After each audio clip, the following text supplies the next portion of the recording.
Today, however, I want to wrestle a bit with another, what I consider to be a humanitarian tragedy, the conditions in Gaza. I very much supported Israel going after Hamas following October 7th, but we are now well over a year and a half into this, and there's a new phase of events, which I'll try to summarize.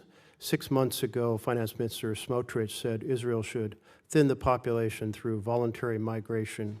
He also used the term encouraged migration. These terms are considered a euphemism for forced displacement.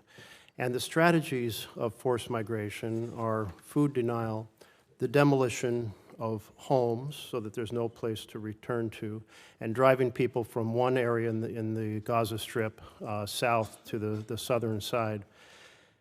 Then there is a new plan called Operation Gideon's Chariot, mass call-up of troops in Israel. And Netanyahu said a few days ago, he said, we're going to take over all the areas of the Gaza Strip. By the way, on that forced displacement or the demolition of homes, I want to put up a chart to accentuate the point. This is satellite images done by the New York Times that show before the war, the detailed homes, mass damage before the ceasefire, and then since the ceasefire, absolutely, the entire neighborhood turned to rubble. There's just basically nothing left that is habitable. So I wanted to just make the point that it's not some theory about the strategy. The strategy is being implemented and implemented very aggressively and effectively. But let me return to the issue of food denial. The Office for Coordination of Humanitarian Affairs estimated that in February, 2,000 children were admitted for treatment of acute malnutrition. I was thinking about the strips that are used. They're called MUAC strips, mid-upper arm circumference. It's basically a measure of the bicep. And I saw them I went to areas that were under starvation in Africa, and I saw these being used, and you'd see a child, and you would think this child is just maybe 2 years old, and they'd be 5 years old, and their arms as thin as toothpicks. And I was struck when a UN health representative returned and said, and I quote, "I've seen them in the wards," referring to the hospital wards, "a child of 5 years old, and I thought he was 2 and a half. So Ulcha said 2,000 children, acute malnutrition. That's a nice way of saying we're starving. In March, there were 36 children admitted for acute malnutrition. The denial of food the blockade began March 2nd, so the numbers are undoubtedly up much higher in April and now into May. The World Health Organization reported a couple days ago that 57 children had died from the effects of malnutrition. That blockade shows signs of being changed. Netanyahu has made some public comments. He said, "We will not stand by." Let's see. "We cannot reach a point of starvation for practical and diplomatic reasons." He went on to say that mass starvation is a red line that could cost Israel support from the U.S. He didn't say it was a humanitarian problem, but support from the U.S. And yesterday, 5 trucks went in, and there's a plan to get up to 100 trucks. But 5 trucks is 1% of the amount needed for daily food supplements, and 100 trucks is still only 20% in an area that's already extremely hungry. This has led Canada, France, and Britain to say we cannot stand by while the Netanyahu government pursues these egregious actions. The level of human suffering is intolerable. So I guess my question here is the U.S. is a very close ally to Israel, both in military, security support, certainly in economic support. Is the administration conveying to the Netanyahu government that encouraging migration through food denial is an unacceptable strategy? Well, let me say I won't discuss, obviously, for many different reasons, what we share with our partners and allies.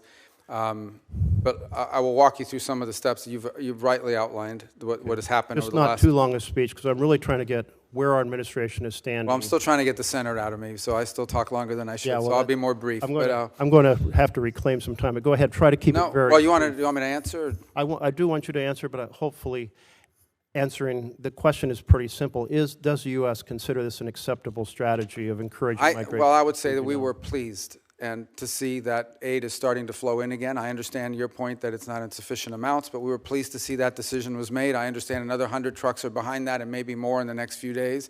I'll also tell you that I met in Rome 3 days ago with the World Food Program to walk through some of the ideas and plans they had for distribution on the ground. And ultimately, the answer here is for this to end, hopefully with the elimination of Hamas, because the people of Gaza deserve a more prosperous, peaceful future, which they'll never have as long as Hamas exists. Well, thank you. That was brief and well done. Thank you. So then the second part of this is the systematic destruction of remaining homes as a way to make it impossible for people to stay in Gaza. Does the U.S. discourage that? Is it discouraging the Netanyahu government from continuing that strategy? Well, we don't view that that's their strategy. We understand that they are targeting elements of Hamas, is what they have claimed and said to us and to the world, that they believe that they need to root out the remaining elements of Hamas, who, by the way, have been an impediment to multiple ceasefires that I know have been negotiated and even agreed upon by Hamas external and then vetoed by Hamas internal. Is the U.S., it sounds like then, therefore, we're not concerned about that, or you characterize it differently. There has been reports of the administration working behind the scenes to develop a plan to help deport Gazans to Libya. Have you been involved in any discussions related to deporting people from Gaza, Palestinians in Gaza, to Libya? No, there's no deportation. What we have talked to some nations about is if someone voluntarily and willingly says, I want to go somewhere else for some period of time because I'm sick, because my children need to go to school or what have you, are there countries in the region willing to accept them for some period of time? But those will be voluntary decisions by individuals. Well, if they're voluntary decisions because there is no clean water, there is no food, and bombing is all around you, is that really a voluntary decision? Well, ultimately, that's the point, right? And that is you don't want people trapped there. They may want to come back. They may want to live there in the future, but right now they can't. And if there's some nation willing to accept them in the interim period, yes, we've asked countries preliminarily whether they would be open to accepting people, not as a permanent situation, but as a bridge towards reconstruction. Does that include Libya? I'm not aware of Libya. Thank you. I will just summarize since my time is up. I think the U.S. has a moral responsibility to fiercely convey to the Netanyahu government that using food as an instrument of war is unacceptable. It's a violation of international humanitarian law. It's mass punishment. We have now children who are dying, and while Netanyahu has said he doesn't want to see mass starvation, he's drawing the line at mass starvation, but we're seeing real starvation right now, and I think we owe it to our connection and our close relationship to Israel to powerfully convey the importance of not just 5 trucks a day like yesterday or 100 trucks a day, but enough food to end the starvation. Is that a policy you can get behind? To ultimately rebuild and provide people a future in Gaza? To get behind enough trucks to end the starvation. Yeah, we've made that point. Look, I think ultimately, I don't think you would have seen the events of the last couple of days without our engagement, the engagement of others. Israel remains a strong ally. We're supportive. We understand why, for their security, Hamas cannot exist. We are also very happy to see that they have allowed aid to begin to flow, and we hope that that will continue. Concluding comment, Mr. Chairman, thank you for your tolerance. It's an important topic.